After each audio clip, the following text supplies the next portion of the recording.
And I'll just cover one aspect of employee expectations of privacy.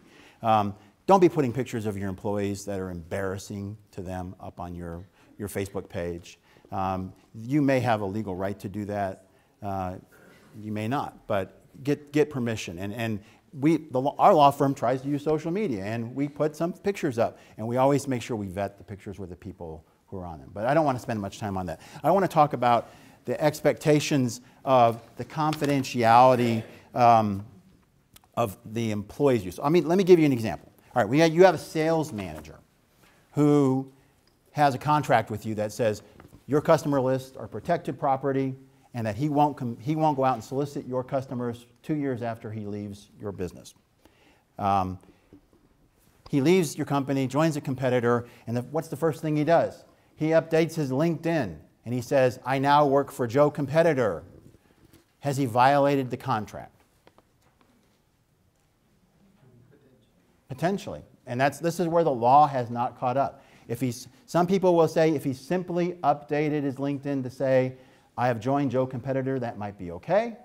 But now if all of a sudden he's doing social media the way this group says to do, and he's putting up useful articles or blog posts from Joe Competitor on his LinkedIn, now is he soliciting your customers who are on his LinkedIn? It used to be that your customer list was something you developed, and if you jealously guarded it, it was protectable property. Now your customer list is on every one of your key employees' LinkedIns.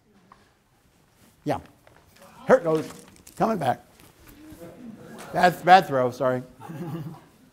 I didn't want to hit Elizabeth. How do you handle that question of, and I had a friend of mine who's a recruiter that worked for a recruiting company and then left and started his own recruiting company of IT professionals, where the company did say, all your contacts, or all the contacts that you're connected with on LinkedIn that are also on our customer list, you have to like defriend them. Is that something that's going on? I mean, I would think. Let's talk about that. We're going to talk about it on two levels. One is there's an ownership question we're going to get to, who owns that list. But second, the practical thing, if I told you you had to defriend everybody, how long would it take you to repopulate that list? It wouldn't take very long. So I think as a practical point of view as an employer, that's probably not a very valuable thing for me to do. I could, however, have a very clear employment agreement that says that your non-solicitation agreement, your covenant not to solicit my customers, extends to your social media, and you are prohibited from contacting these people through your social media. And if you agree to that, you know, if that's a valid contract, you might have a chance. I think the law probably, here's crystal ball, Jim's crystal ball, will eventually evolve that probably won't work. That those relationships which used to belong to the employer will now belong to the individuals. But you don't get another Kit Kat. But along those lines, it's like I'm a salesman, and when I'm hired as a salesman, a lot of times it's I'm bringing my Rolodex with me, which now turns out to be my LinkedIn contacts. Yep. So how can they say, okay, now you're working for us, you know, we own your Rolodex, but if you leave us, you know, you don't own it anymore, we do. And it's like, that doesn't make sense. Well, that's where the law still is catching up. Now we're going to switch gears. Elizabeth, go ahead, and I'll switch gears. But isn't there a difference between... All right, hang on. No, you want me to hit you with it? Yes,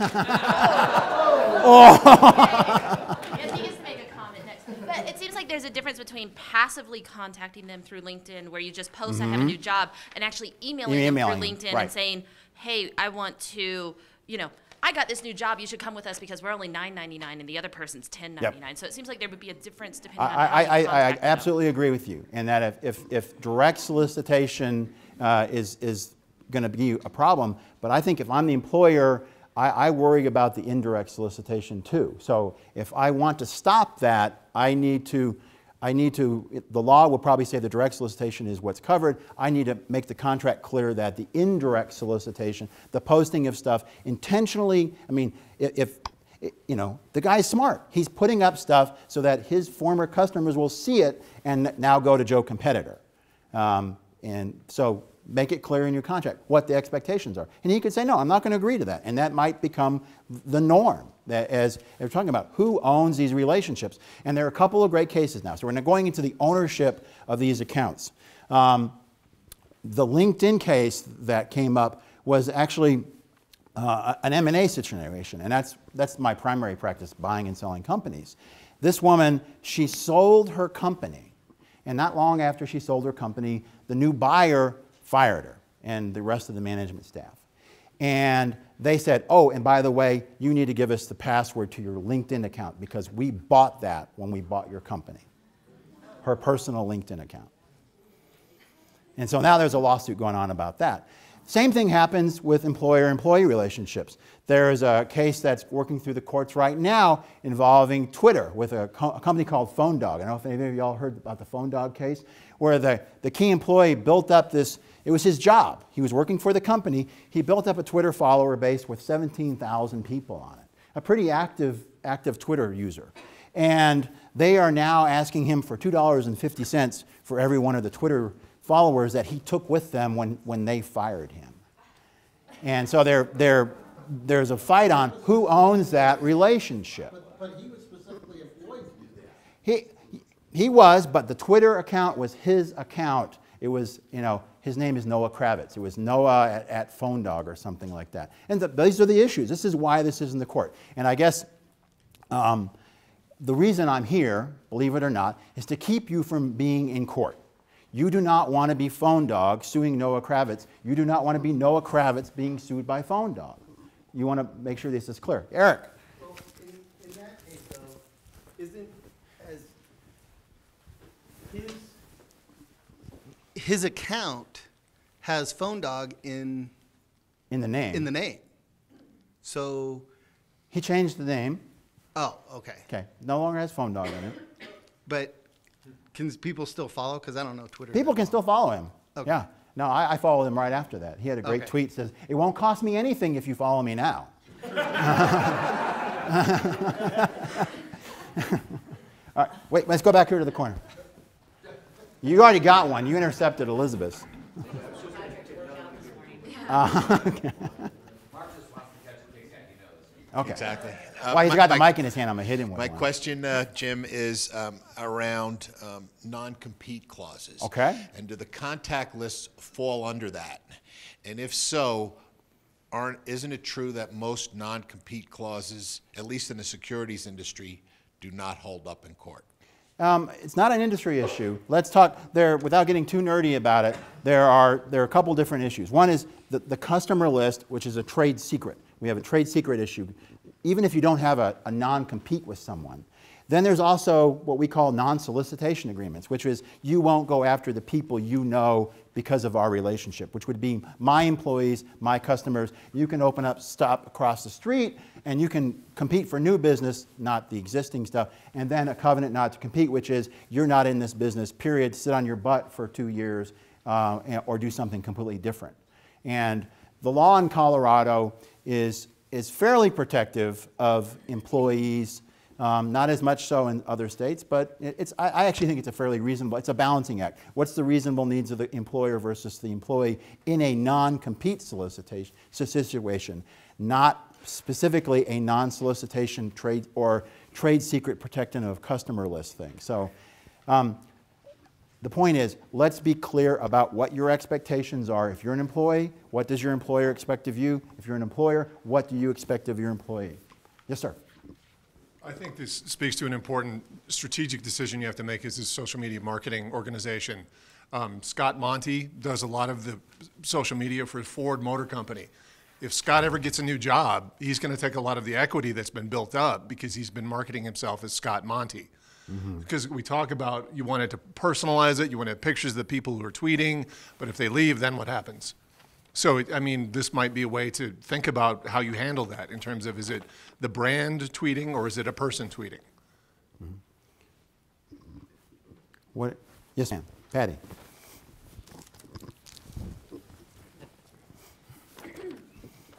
We had a recent conversation at a staff meeting about not providing, oh God, my brain just went blank. referrals or references Mm-hmm. for, and so I asked the question, what about on LinkedIn when people ask, will you refer me? Because the policy of our company is that we don't write to whom it may concern reference letters. Oh, with respect to former employees? Yes. Okay. And so the HR department said no LinkedIn referrals or references. And we're getting into a little bit of a different area, but you know, it's been standard advice for years of lawyers to say, you may love your former employee, but don't say anything about them because anything you say is likely to get you sued. You know? And so now you get name, rank, serial number references. That's all, you'll confirm that the person worked for you. And I say, yes, the natural evolution of that would be to say, the same thing is on LinkedIn. And of course, you run into some trouble if you've given a glowing reference to some employee on LinkedIn and then you fire them. Now what's going to happen in that case, you know, the LinkedIn reference is going to come up, or, you know, so it's a new world. You know, if your employees are asking you for references, you have to think through that, how that's going to play out if in fact the relationship goes in a different direction in a couple of years. All right, I'm going to go back to a different kind of ownership issue, and that's we'll go back to the Kyle Dyer case, the copyright. Ownership of information on the web is a huge issue, not just in terms of, you know, where's Mike and his tie? You know, we were joking about China, you know, and how, you know, and Mike's knockoff fake, model the tie. You know, we don't know if anyone owns the copyright in the tie, probably not. But you can get any kind of a knockoff you want in China. But you don't have to be a Chinese factory owner to grab something that belongs to somebody else and appropriate it for your own use. And, you know, the Kyle Dyer case is probably not the best one, but yesterday, I don't know if you saw the headlines, Quincy Jones is being sued over use of a photograph of him wearing a pair of headphones. He's marketing these headphones for AKG. They use the image on their Facebook page, and the photographer who took the photograph says, hey, that's my photo. You can't use it. I don't care if it's of you. It belongs to me. You need to compensate me for that. Sir. I've been hearing a lot about Pinterest and how this is... Thank you for bringing it up. Okay. Pinterest.